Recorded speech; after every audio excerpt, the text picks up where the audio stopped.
Hey class, we are going to do our video lesson 21. This is solving one-step equations with multiplication and division. Should be relatively easy for us. We've done this many times. So two things that allow us to solve equations with multiplication and division would be the multiplication property of equality. Pretty much says you can multiply both sides of an equation by the same number and your equation still will remain true. Division property says the same thing, that you can divide on the same number on each side, things will stay the same. So let's go ahead and look at each of these examples. I have 12x equals 132, and we look at that and we see 12 is times by the x, so we're going to divide each side by 12 so that this cancels out. We're not dividing by 12x, just the 12.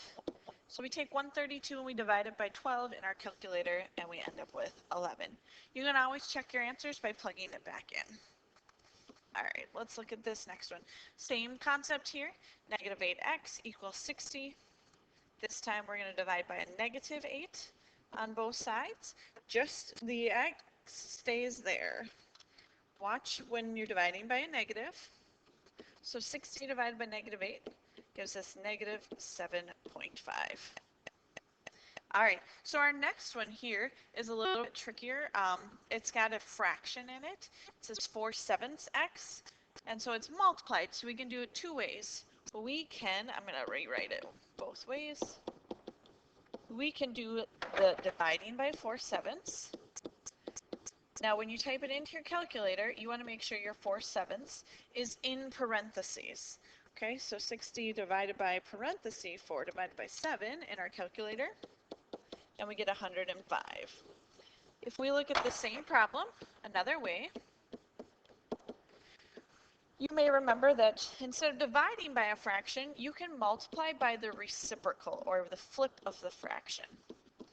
Again, when we put this into our calculator, we want to make sure that the 7/4 is put in parentheses. And we end up with the exact same thing. So two ways to do the exact same problem. All right, if we look here at our last problem, we have x divided by 4. So we're going to multiply by 4 on both sides. And we end up with a negative 13 times 4. And we get negative 52. Oops. Excuse that. All right, so real simple. If you need to, go ahead and pause the video, rewatch it. I know I whipped through those 4 problems for you. All right, so if we look at our book, we have these problems here for the A through G. Let's take a look. I'm just going to get you started on what to do. We're going to take, in this one, we're going to take each side and times it by 9. So you can type that into your calculator. Here we have a fraction of 1/5. The reciprocal of 1/5 is 5/1.